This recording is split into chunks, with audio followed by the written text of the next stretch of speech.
We need to revisit the Batman Arkham reboot conversation because when we made the last video a month or two ago, there was a lot up in the air. Now it feels like we have direction, not an official reveal or teaser, not a logo drop yet, but there are more pieces moving behind the scenes than there were a few months ago. And when you start lining up those pieces, it's painting a picture that's hard to ignore. Welcome to the channel, everybody. Jimmy or Chaos. Today, we're going to go over everything about the Batman Arkham reboot, which it is happening, my friends. So remember, I read every single comment on every single video, so you guys chime in and drop a like and make sure you're subscribed. First, we have to acknowledge reality. Suicide Squad, Kill the Justice League.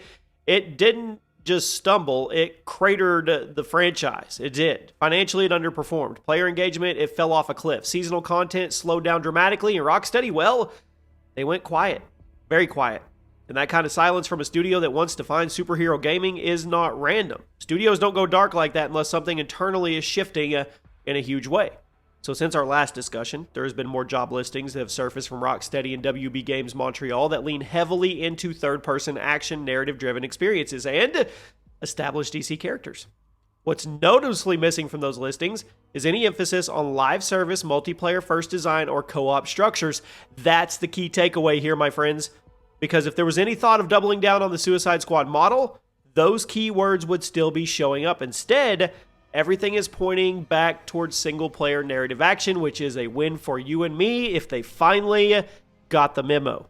Now, at the same time, Warner Brothers executives have been vocal during earnings calls about focusing on their strongest pillars. That is Harry Potter, Mortal Kombat, DC, specifically Batman. Now, when executives start saying that Batman is central to the company's long-term strategy, that's not just nostalgia talking, that is course correction, my friends. That is leadership finally recognizing where the brand equity lives. And then there's James Gunn. He has continued to reinforce that future DC games will align more closely with the new DCU structure. Not necessarily direct canon crossovers, but tonal alignment, strategic integration. That matters more than a lot of people realize, because if the Brave and the Bold is introducing a new cinematic Batman, you better believe the gaming division is watching that timeline very closely. So, what kind of Batman are we going to get? There's realistically three routes here I think they could take. The first is a year one approach, but I don't think that's where they're going to go. We already did that. We've already explored early career Batman through Arkham Origins, and honestly, more recently through Pattinson's film portrayal. Going all the way back to Rookie Batman, I just feel like that one's redundant. The second option is the one I think's most likely. Prime Batman. Late 20s, early 30s, fully established, already feared in Gotham, but not yet emotionally broken or battle-worn to the point that we saw him in Arkham Knight. This would give them room to build long-term. It would allow for multiple sequels, character growth, and a brand new fresh arc without rehashing all of the origin territory. We don't need a Batman origin story. And the third option is Legacy Batman. So you let me know in the comments, option 1, 2, or 3. One where the Bat family is already active. Robin's established, Nightwing may already be operating independently, Barbara Gordon is in the picture. This would immediately differentiate the reboot from the Arkham trilogy. That was heavily Bruce-centric. A new universe could integrate the Bat family into core gameplay systems rather than optional side missions. And I have a feeling you guys are going to go for option 3. I don't blame you. I think it would be cool to see this version, and we don't know what comic run they're going to pull from or anything like that right now, but this one sounds fun. Second option, I think that would be good too, because it gives them a ton of creative freedom. Now, you can't have Batman without villains. You can't have Batman games without villains. This is critical. If they reboot and they lead off with Joker, it's a huge miss. It's a swing and a miss, and it's a mistake. It is. It's not because Joker isn't iconic, he is, but because Joker fatigue is absolutely real. Arkham Asylum, Arkham City, Arkham Knight hallucinations, Origins, Suicide Squad references. We've had Joker at the center of everything for over a decade. I think a reboot here needs to change that. I think that's why something like maybe the Court of Owls makes more sense. And I know that one's been talked about a lot too, but it's more secretive, it's psychological, it leans into detective work rather than the big spectacle. That would immediately separate this universe from the Arkham continuity. It would. Hush, we've heard that one too. Hush would work. It would be a very grounded, So would Raw's arc. Even something bold, you could do Clayface. You could do a horror thriller narrative. There's a lot of things you could do, but you don't do Joker. Batman has a ton of villains. You could go all kinds of different directions here. Another area that they really need to focus on, in my opinion, is the tone, right? Arkham Knight, it ended on a massive scale. You had tank battles, you had citywide chaos, you had the fear toxin flooding through Gotham. I think a reboot would really benefit from scaling things back. Make this a smaller, more kind of, what's the word where you feel a claustrophobic feel. Bring it closer to Arkham Asylum in structure. You got the dense environments, vertical traversal. Gotham is a character again. Less spectacle, more tension. We need tension. That's the word I'm looking for. We need lots of tension. Right now, there's room in the superhero gaming for something focused and moody rather than Michael Bay bombastic, if you ask me. Now, the next question is Rocksteady leading this? You would assume, right? It's not guaranteed. W Games Montreal has been completely restructured. Gotham Knights didn't exactly set the world on fire. Warner Brothers could theoretically hand the keys to someone new. But if I have to place a bet, I'm leaning towards Rocksteady being given the opportunity for redemption here. The name Rocksteady Batman carries emotional goodwill. If there's a comeback narrative, I think they would be smart to leverage them. And I'm all for Rocksteady. Rocksteady has put out some amazing games. So everybody has their misses. It's time for that comeback trail.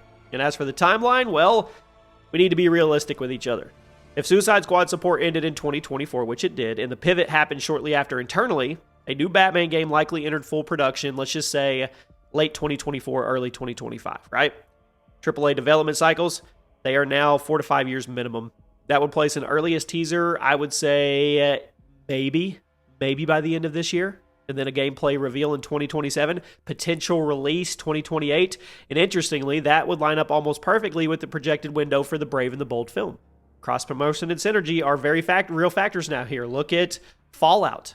I mean, look at Harry Potter. All of those. All of them are trying to fit TV in with games to cross-promote and spark your franchise.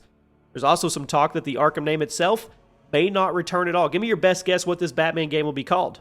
Not Arkham Reborn, not Arkham Legacy. They're saying just Batman. Clean branding, just right on the nose. Because the Arkham label, it does carry baggage tied to Suicide Squad now, unfortunately. So if Warner Brothers wants a psychological reset for the fan base here, dropping the Arkham subtitle could be symbolic and strategic. Then again, everybody knows Arkham, so people would be familiar with it. But are you familiar with it in the good ways, or are you familiar with it in the bad ways? And gameplay-wise, you can't simply replicate Arkham combat from 15 years ago.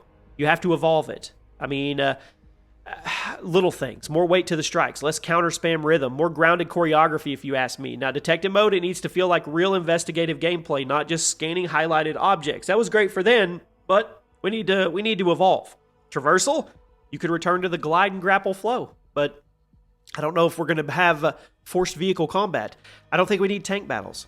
I mean, if a bat cycle did appear, it needs to feel organic and optional and not mandatory. Not like Arkham Knight. And as for multiverse resets and all that Flashpoint style explanation that people talk about, come on guys, less is more here. We don't need a cosmic event to justify this reboot. DC's Elseworld strategy already gives them cover. Just present a new universe and move forward.